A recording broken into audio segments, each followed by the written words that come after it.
पता होगा कि 35% वोट पे बीजेपी की सरकार लगी इस टाइम।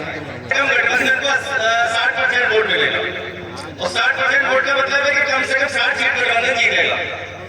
और मैं जल्दी से हम उस्मान एडवोकेट साहब को बुलाता हूँ कि वो 2 मिनट के लिए आए और अपनी बात रखें।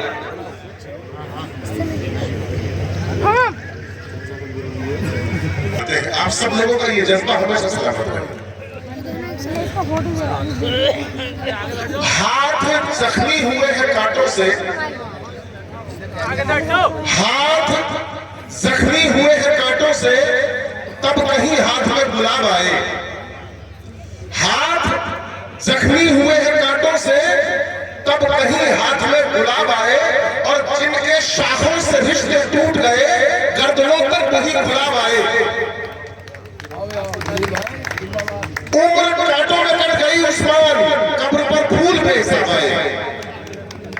आज हम और आप जिस मरहले में बैठे हैं, यकीनन आप सबको ये बताने की जरूरत नहीं है, आप फैसला कर चुके हैं।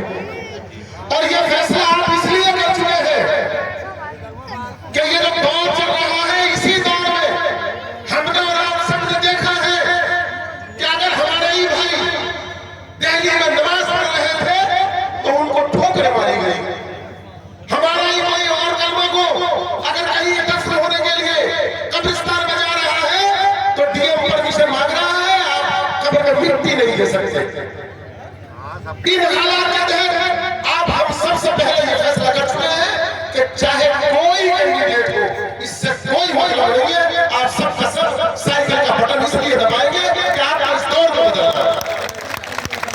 लेकिन हमारे के बीच 2 तरह के लोग आते हैं और ये 2 छोटी सी मिसालों से समझ लें और इंशाअल्लाह फिर उनकी जरूरत नहीं रहेगी। आप इन सबको धक्के दोगे, उनकी हिम्मत आपके बीच आने की नहीं पड़ेगी।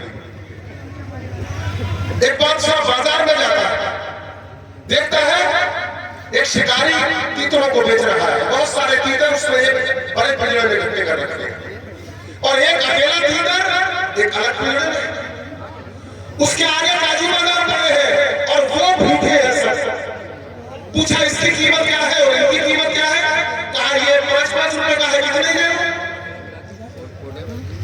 कहा ये इसके आगे काजू बादाम है, इसकी कीमत क्या है? कहा ये 500 का है। बोले ये 500 का क्यों और ये 5 का क्यों? बोले इसी की वजह से ये सब पकाने आते हैं, ये पकाने में मदद करता है, मैं इसीलिए से काजू बादाम खिलाता हूँ। बस ऐसे ही काजू बादाम खाने वाले लोग हमें और आपको पकड़वाने के लिए, दूसरों का साथ दिलवाने के लिए आ सकते हैं। उनसे होशियार रहना है, क्योंकि उस बादशाह ने उसको खरीदा और हाथ के हाथ वही उसकी गर्दन काटी। बोले जब कौन को गिरफ्तार होते हैं उनकी यही सजा।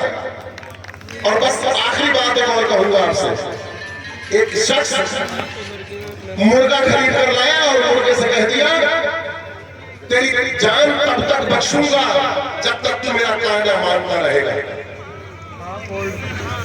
लाया, घर बंद किया, सुबह जल्दी उठा दिया, अजान दी। कहा इस अजान से मेरी आंख खुल जाती है, अजान देना बंद कर दे वरना तेरी गर्दन काट दूंगा। मुर्गे ने अजान देनी बंद कर दी। अब उसने पंख फड़फड़ाने शुरू कर दिए अगले दिन। कहा इससे भी मुझे नफरत है, पंख फड़फड़ाना बंद कर दे।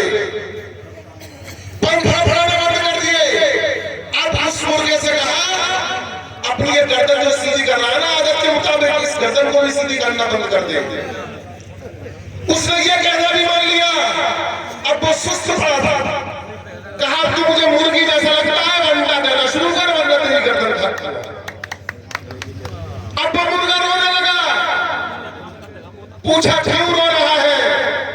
मुर्गे ने कहा बेहतर था मैं अपनी आजान पर ही कुर्बान हो जाता। तो ये जो दूसरी जगह इज्जत ढूंढ रहे हैं, अरे वो तो उसे काट के खाने वाले ही है, वो इज्जत करने वाले नहीं है, तुम्हारी जान लेने वाले हैं। तो जब तक आखिर में उन्हें आपकी जान ही रहनी है, बेहतर है अपनी उस अजान, अपने उस पंख फड़फड़ाने पर, अपनी इज्जत पर ही कुर्बान हो जाओ, तभी आपका बका है और उसी में आपकी इज्जत है। उम्मीद है मेरी आपको बात समझ में आ गई होगी और ये बात आप पहले से ही समझे हुए। आप सबका बहुत बहुत शुक्रिया। देखिए इकट्ठा हो रहा हमारी जरूरत नहीं है, मजबूरी नहीं है। अगर इस वक्त इकट्ठे